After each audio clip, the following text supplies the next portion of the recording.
दशमी कक्षायां पठितः सर्वेभ्यः छात्रेभ्यः सुप्रभातम्। अधुना वयं युष्माकं पाठ्यपुस्तके आगतः चतुर्थः पाठः अमूल्यं कमलम् एतस्य पाठस्य विषये किञ्चित् जानीमः। यूयं सर्वे जानन्ति भारतदेशः श्रेष्ठानां तत्त्वचिन्तकानां देशः अस्ति। तेषु अन्यतमः एकः गौतमबुद्धः महोदयः आसीत्। गौतमबुद्धेन शान्तिसन्देशः प्रेषितः आसीत्। तेन सः बौद्धधर्मस्य प्रवर्तकः अपि आसीत्। तस्य जीवने घटिता एषा घटना अधुना वयं पाठ्यरूपेण पश्यामः। एतत् चित्रं गौतमबुद्धस्य तथा च एकः सार्थवाहस्य अस्ति।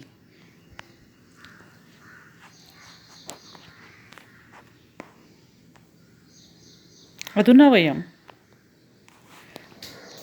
पाठ्यपुस्तकस्य परिच्छेदे प्रथमपरिच्छेदः वयं पश्यामः। अहं सन्धिविग्रहं कृत्वा पाठस्य प्रकटवाचनं करोमि। आसीत् सुदासः नाम कश्चित् उद्यानपालः। तस्य तडागे कच्चित् सति अपि शिशिरऋतौ एकं पद्मं व्यकसत्। व्योम्निव बालसूर्यबिम्बं। सः अचिन्तयत्, अहो महिमा परमात्मनः, यत् एतादृशे काले अतिशीते विभूषितः मे तडागः एतस्य सरसिजस्य विकासेन। तत् सरसिजं विक्रीय अहं विपुलं धनं प्राप्नुयाम इति। एवं सचिन्त्य स तद् विक्रेतुं राजसद्मनः पुरतः स्थितः। अत्रान्तरे तेन एव अध्वना कश्चित् श्रीमान् सार्थवाहः समायातः। सः अवदत्, भद्र भगवान् सुगतः सम्प्रति एतस्मिन् नगरे वसति। महात्मनः तस्य पूजार्थम् इदं कमलम् अभ्यर्थये। तत् कियतां मूल्येन ददासि? उद्यानपालः अब्रवीत्, एकेन सुवर्णनाणकेन। अथ सः सार्थवाहः यावत् तत् कमलं क्रेतुम् इच्छति तावत् अपरः धनवान् श्रेष्ठी अपि सुगतदर्शनार्थं गच्छन् तत्र समुपस्थितः। नीरजमूल्यं पृच्छन्तं तं श्रेष्ठिनम् उद्यानपालः अब्रूत्, एषः महाभागः एकं सुवर्णनाणकम् एतस्य अर्थे दातुमिच्छति। श्रेष्ठी अवदत्, अहं 10 सुवर्णनाणकानि यच्छामि। सार्थवाहः अभनत्, अहं 100 सुवर्णनाणकानि प्रयच्छामि। तयोः विवादं श्रुत्वा सुदासः व्यमृशत्, यस्य कृते एतौ कमलम् एतत् क्रेतुमिच्छताः नूनं स सुगत एव अधिकतमं मूल्यं मह्यं दद्यात् इति। अतः सः उद्यानपालः तावत् अभाषत, नैतद् भोः विक्रेतुम् इच्छामि इति। अधुना वयं पाठस्य विषये किञ्चितं जानामः। चतुर्थः पाठः अमूल्यं कमलम् अस्ति। अमूल्यम् अविद्यमानं मूल्यं यस्य सः अत्र नयबहुर्भिः समासः अत्र भवति। गौतमबुद्धः ख्रिस्तपूर्व 5 शतके एतस्य जन्मम् अभवत्। तुम्हाला सगळ्यांना मुलींनो गौतम बुद्ध यांच्याविषयी माहिती आहे। तुम्ही यापूर्वीच्या काही इयत्तांमध्ये गौतम बुद्धांच्या विषयी माहिती शिकलेला आहात। त्यांची थोडीशी माहिती आपण सुरुवातीला पाहणार आहोत। तस्य पिता शुद्धोधनः, तस्य माता मायादेवी। तस्य जन्मः लुम्बिनी, नेपाळ नावाच्या या देशामध्ये लुम्बिनी नावाचं एक ठिकाण आहे, गाव आहे। त्या ठिकाणी गौतम बुद्धांचा जन्म झालेला आहे आणि त्यांचा निवास म्हणजे त्यांची जी राजधानी होती ती कपिलवस्तू होती. ते एक राजपुत्र होते, हे तुम्हाला माहिती असेल, कथारूपाने तुम्ही हे जाणलेलं आहे. तर कपिलवस्तू नावाच्या राजधानीचा तो एक राजपुत्र होता. पुढे महत्त्वाची त्यांच्या जीवनामध्ये घडलेली घटना जी आहे ती कथारूपाने तुम्हाला माहीत आहे. तर नंतर ज्या वेळेला त्यांनी आपल्या संसाराचा आणि राजवाड्याचा त्याग केला आणि खरं जे काही शाश्वत ज्ञान आहे ते शोधण्यासाठी म्हणून ते बाहेर पडले, त्यावेळेला त्यांनी जीवनातले वेगवेगळे अनुभव घेतले आणि त्यांना एक वेगळ्या प्रकारचं ज्ञान त्यांनी प्राप्त केलं. आणि ते ज्ञान तुम्हाला माहिती आहे कथारूपाने. तर बोधगया या ठिकाणी अश्वत्थ वृक्ष म्हणजेच पिंपळाच्या वृक्षाखाली ते जेव्हा बसले होते त्यावेळेला त्यांना ज्ञानप्राप्ती झाली बोधगया या ठिकाणी असं म्हटलं जातं. आणि त्यानंतर त्यांनी जो काही लोकांना उपदेश करायला सुरुवात केली तो त्यांनी सारनाथ या ठिकाणाहून त्यांनी सुरुवात केली. आणि शेवटी त्यांचं महानिर्वाण जे झालं ते कुशीनगर या ठिकाणी झालेलं आहे. अशा या महान तत्त्वचिंतक ज्यांना म्हणता येईल की ज्यांनी समाजाला दिशा दाखविण्याचं काम केलेलं आहे, अशा गौतम बुद्धांच्या बाबतीत एक घटना घडली आणि ती आपल्याला पाठाच्या रूपाने आलेली आहे. ती काय आहे ते आपण आता पुढे पाहूया. आपण आत्ताच धड्याचं वाचन केलेलं आहे संधिविग्रह करून. त्यातले काही महत्त्वाच्या गोष्टी ज्या आहेत त्या आपण पाहूया. अत्र कानिचित संधिविग्रह हा सन्ति कश्चित उद्यानपालः कश्चित अधिक उद्यानपालः हा या ठिकाणी संधिविग्रह झालेला आहे.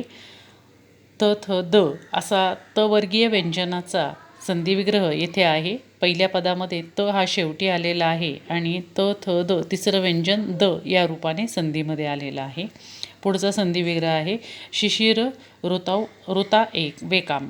इथे शिशिर ऋतू, शिशिर नावाचा जो ऋतू आहे की ज्या वेळेला अतिशय थंडी पडलेली असते असा हा ऋतू, जे काही 6 ऋतू आहे, मराठी ऋतूंची नावं तुम्हाला माहिती असतील, तर त्यामधला एक शिशिर ऋतू आणि तो शिशिर ऋतौ अधिक एकम. व्योमनीव इथं उच्चारामध्येच आपल्याला कळतं की इव हा शब्द कदाचित शेवटी असेल म्हणून व्योमनी. व्योमन हा अनंत पुल्लिंगी नाम जे आहे, नपुसकलिंगी पण नाम आहे हे, तर त्या अर्थी या ठिकाणी व्योमनी अधिक इव आकाश व्योमन याचा अर्थ असा होतो. व्योमनी अधिक इव हा संधिविग्रह येथे आलेला आहे.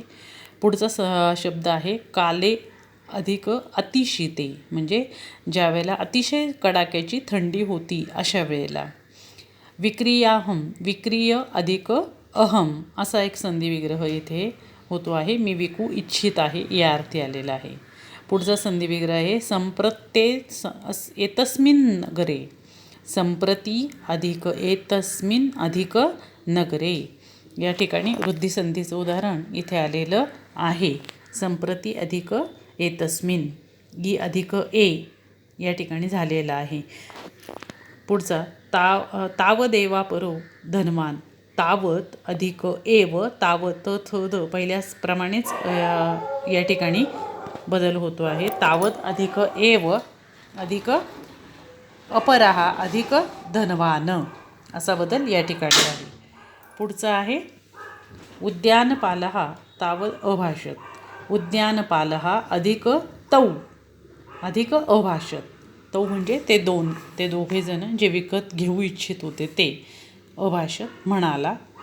पुढं नैतत भोः विक्रेतुम इच्छामि. न अधिक एतत अधिक भोः अधिक विक्रेतुम अधिक इच्छामि. इथे मोठा संधिविग्रह जरी असला तरी आपल्याला तो लक्षात येतोय. नैतत न अधिक एतत, एतत सर्वनाम आहे. भोः इथे विसर्ग आलेला आहे आणि पुढे विक्रेतुम अधिक इच्छामि. विक्रेतुम इच्छामीमध्ये म हा हलंत आलेला आहे, त्यामधला अ आणि पुढचा ई विक्रेतुम यामध्ये मिच्छामी असं रूप तयार होतो आहे. ई हा ह्रस्व असल्यामुळे वेलांटी कुठली आलेली आहे, पहिली आलेली आहे, मिच्छामी या शब्दामध्ये आहे. असे संधिविग्रह या घटकामध्ये आलेले आहेत. त्याचप्रमाणे काही शब्दार्थ आहेत ते आपण बघूया. उद्यानपालः नाम उद्यान पालयती इति, म्हणजे जो उद्यान चं पालनपोषण करतो, म्हणजे जो उद्यानाची देखभाल करतो तो माळी या अर्थी आलेला आहे. उद्यानं पालयती इति उपपद तत्पुरुष समास या ठिकाणी होतो आहे. आपण पाहिलेलं आहे की 9वीमध्ये ज्या ठिकाणी पालयती म्हणजे क्रियापद ज्या समासामध्ये आलेलं आहे तो उपपद तत्पुरुष समास होत असतो, त्याप्रमाणे ते पालयती हे क्रियापद आलेलं आहे. पुढचं आहे शिशिर ऋतौ.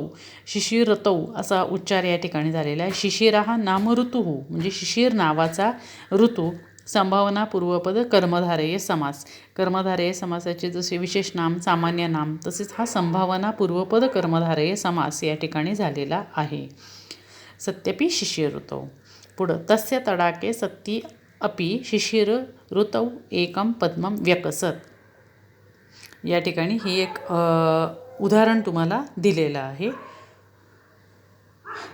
पुढं व्यकसत हे रूप या ठिकाणी आलेले वि अधिक कस पहिला गण परस्मैपद लंग लकाराचं उदाहरण या ठिकाणी आलेलं आहे.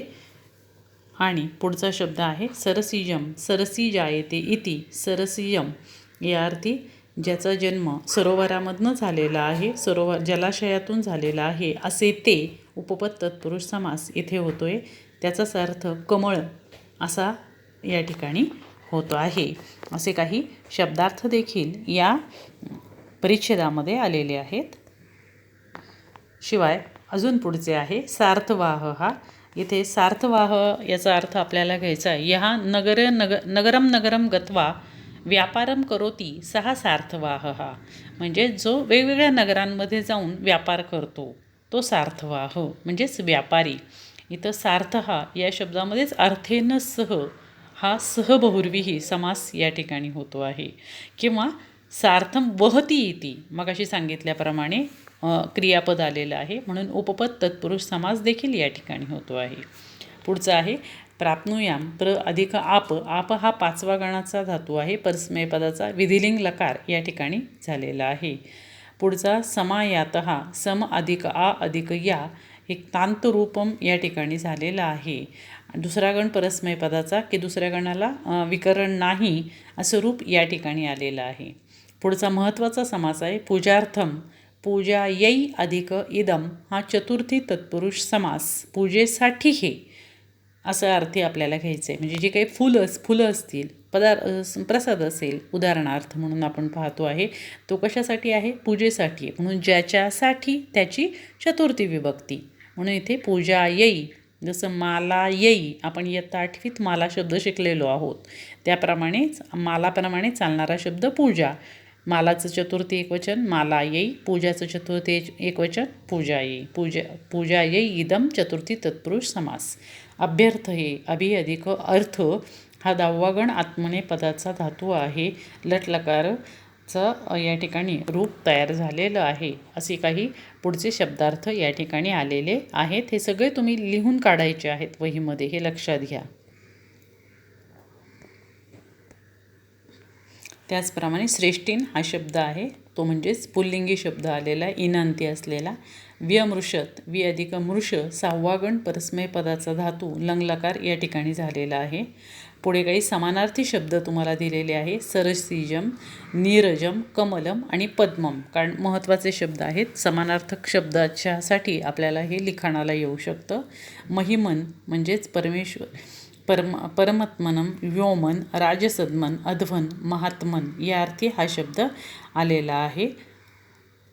श्रीमत, भगवत आणि धन्वत या ठिकाणी महिमन, परमात्मन, व्योमन, राजसद्मन, अध्वन आणि महात्मन अंती असणारे हे जे काही शब्द आहेत ते देखील चालवू शकतो आपण. ते उदाहरणार्थ म्हणून इथे दिलेले आहे.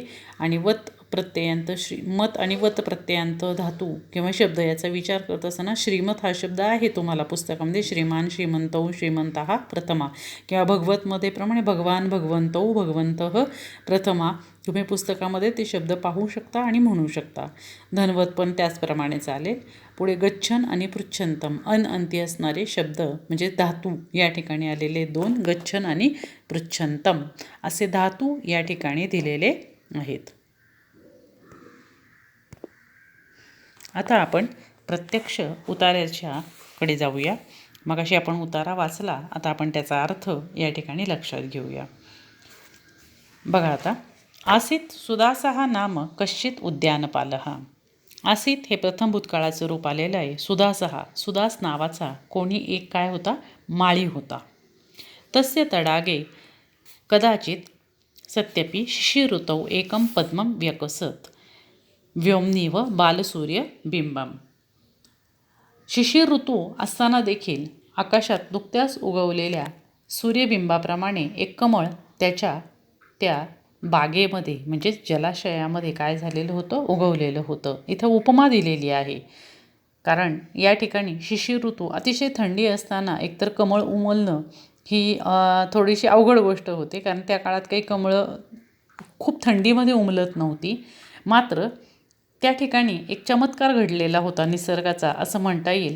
आणि झालं काय की ज्यावेळेला हा जो सुदास आहे माळी बागकाम करणारा, तो काय त्याच्या त्या उद्यानामध्ये गेला असताना त्याला अचानकच दिसलं की काय झालेलं आहे, एक कमळ असं छानसं उमललेलं आहे.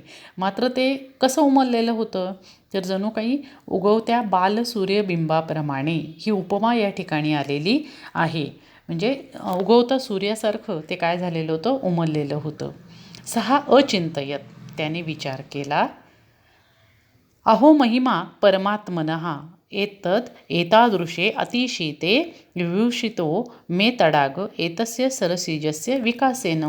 खरोखर त्याने काय विचार केला की परमेश्वराचा केवढा हा महिमा की अशा या थंडीच्या काळात देखील या कमळाच्या फुलण्यामुळे माझे सरोवर काय झालेलं आहे, सुशोभित झालेलं आहे. नुसतीच झाडं असून उपयोग नाही, त्याला काय असली, फुलं असली की अजून छान वाटतं. त्याचप्रमाणे या ठिकाणी ते कमळांची वेल असणार आहे त्याच्या त्या सरोवरामध्ये. मात्र त्या कमळाच्या वेलीवरती काय झालं, सुंदर असं एक फूल आलेलं होतं कमळाचं. त्यामुळे त्याला आश्चर्य वाटलं आणि त्याला ती खरोखर परमेश्वराचीच कृती वाटली. आणि तो म्हणाला की अतिशय थंडीच्या काळामध्ये खरोखर हे कमळ जे आहे ते माझ्या सरोवरामध्ये काय झालेलं आहे, फुललेलं आहे, सुशोभित झालेलं आहे. असा विचार त्यांनी केला. खरोखर ही परमेश्वराचीच कृपा असा तो विचार करू लागला. आता त्याने पुढे काय विचार केला. एतत् सरसिजम विक्रीय अहम विपुलम धनम प्राप्नुयाम इति. त्याने विचार केला की खरोखर असं हे दुर्लभ असं कमळ आपल्या जलाशयामध्ये उमललेलं आहे, तर हे कमळ विकून मला काय होतील, खूप पैसे मिळतील. एवं सचिंत्य स तद्विक्रेतुं राजसद्मनः पुरतः स्थितः. इथे सचिंत्य हे एक लेबंताव्याचं रूप आलेलं आहे. म्हणून असा विचार करून ते कमळ विकण्यासाठी म्हणून तो राजवाड्याच्या समोर उभा राहिला. कारण राजवाड्याच्या जवळपास येणारे लोक जे असतील ते कसे असतील, नक्कीच श्रीमंत लोक असतील, धनिक असतील. म्हणून तो राजवाड्याच्या समोर तिथे ते कमळ घेऊन विक्रीसाठी उभा राहिला.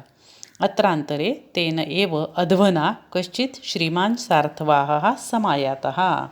तेवढ्यात त्याच रस्त्याने कोणी एक सार्थवाह, मगाशी सांगितलं मी तुम्हाला व्यापारी, तो त्या ठिकाणी काय झाला, आला. सहा अवदत, तो म्हणाला, भद्र भगवान सुगतः संप्रती एतस्मिन् नगरे वसती. तो म्हणाला, अरे भल्या माणसा, भगवान सुगत, सुगत म्हणजेच कोण, गौतम बुद्ध, सध्या याच नगरात राहत आहेत. महात्मनः तस्य पूजार्थम इदम कमलम अभ्यर्थये. त्या महात्म्यांच्या पूजेसाठी मला हे कमळ हवं आहे असं त्यांनी सांगितलं त्याला की बाबा रे, सध्या भगवान सुगत म्हणजेच भगवान गौतम बुद्ध सध्या आपल्याच नगरीमध्ये राहत आहे आणि ती आपल्या नगरीत आल्याची बातमी सगळीकडे पसरली असणार. त्यामुळे तो त्यांच्या दर्शनासाठीच निघाला होता. आणि तेवढ्यात हा माळी जो आहे कमळ हातात असलेला त्यांना दिसला आणि त्यामुळे त्यांनी सांगितलं की त्यांची पूजा करण्यासाठी मला आता हे कमळ हवं आहे असं त्याने त्यांना विचारलं. तत् कियता मूल्येन ददासी. तर किती किमतीला देतोस, किती रुपये किंमत आहे याची, या कमळाची, असं त्यांनी विचारलं. तावदपराः उद्यानपालः अब्रवीत एकेन सुवर्णनाणकेन. त्यावेळेला तो माळी म्हणाला, एका सोन्याच्या नाण्याला देईन. त्या काळामध्ये चलनासाठी सोन्याची नाणी जी आहे ती कदाचित व्यवहारामध्ये असावीत. म्हणजे सोन्याची नाणी देऊन व्यवहार होता. म्हणून त्याने सांगितलं की एक सोन्याच्या नाण्याला देईल. असं त्याने उत्तर दिलं. अतः स सार्तवाह यावत् तत् कमलं क्रेतुम् इच्छति तावद् अपरः धनवान् सृष्टी अपि सुगतदर्शनार्थं गच्छन् तत्र समुपस्थितः. आता तो व्यापारी ते कमळ विकत घेऊ इच्छित होता, म्हणजे तो पैसे काढून देणार, म्हणजे ते जे काही धन आहे एक सोन्याचं नाणं काढून देणार तेवढ्यातच दुसरा एक श्रीमंत व्यापारी देखील सुगत दर्शनासाठी निघालेला तेथे आला. म्हणजे हा अजून विकत घेतच होता, म्हणजे तो त्यांची चर्चाच चालली होती किती कसं देणार, किती किमतीला देणार. त्याने फक्त उत्तर दिलं होतं की एक सोन्याच्या नाण्याला मी देईन ते.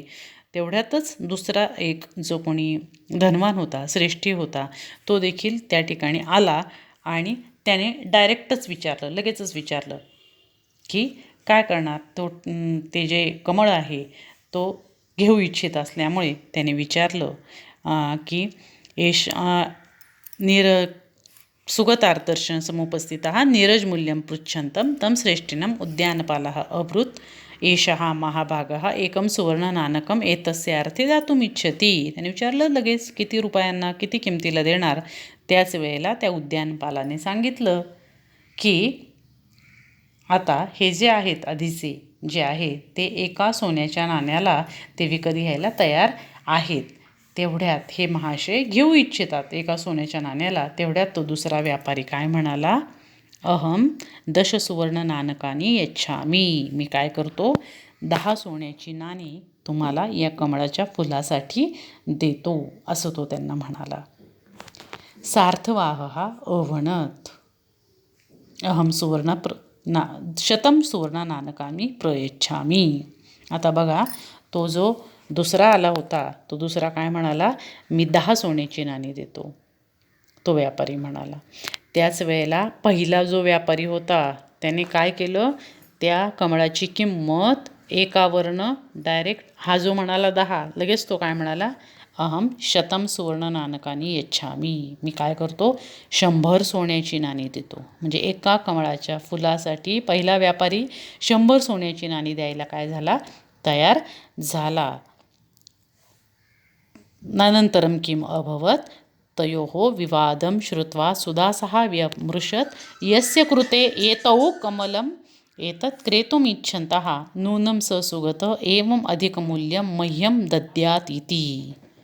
बघा, आता शेवटी त्या दोघांमध्ये वाद सुरू झाला. कारण तो पहिला व्यापारी म्हणणार, मीच पहिल्यांदा विचारलं, मी एका सोन्याच्या नाण्याला ह्यांनी सांगितल्याप्रमाणे घ्यायला तयार झालेलो होतो.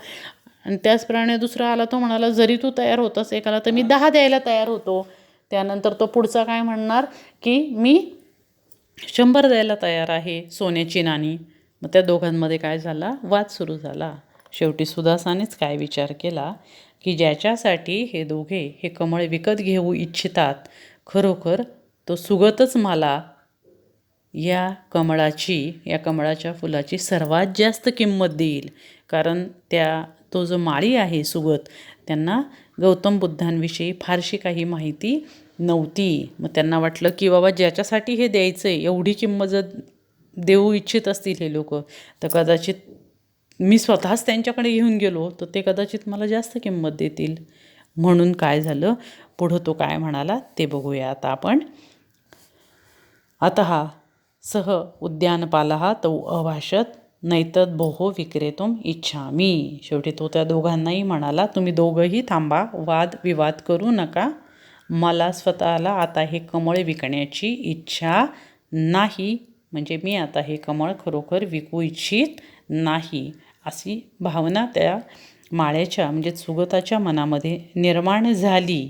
आणि त्याने त्याच्या विक्रीचा विषय त्या ठिकाणी थांबवला. आता पुढे काय घडतंय ते आपण पुढे नंतर पाहूया. आता या घटकावर आधारित काही प्रश्नांची उत्तरं आपल्याला शोधायची आहेत. ते प्रश्न तुमच्या समोर आहेत. तुम्हाला परीक्षेमध्ये उतारा येत असतो आणि त्या उतार्यावर आधारित प्रश्नांची उत्तरं ही सोडवायची असतात. त्या अनुषंगाने बघा, पहिला प्रश्न आहे, उद्यानपालस्य नाम किम. उद्यानपालाचे नाव काय होते. तुम्ही उतारा वाचायचा आहे आणि प्रश्नांची उत्तरं वहीत लिहूनही काढायची आहेत. तस्य तडाके कमलम कदा व्यकसत. त्या सरोवरामध्ये कमळ कधी उमललं? शिशिर ऋतू कीदृशः कालः? शिशिर ऋतूचा काळ हा कसा होता? शिशिर ऋतौ कमलानि नित्यं व्यकसन्ति सत्यम उत असत्यम. सत्य की असत्य ते लिहायचं आहे. कमलम कीदृशमासीत, कमळ कसे होते ते देखील या ठिकाणी लिहायचं आहे. धन्यवाद.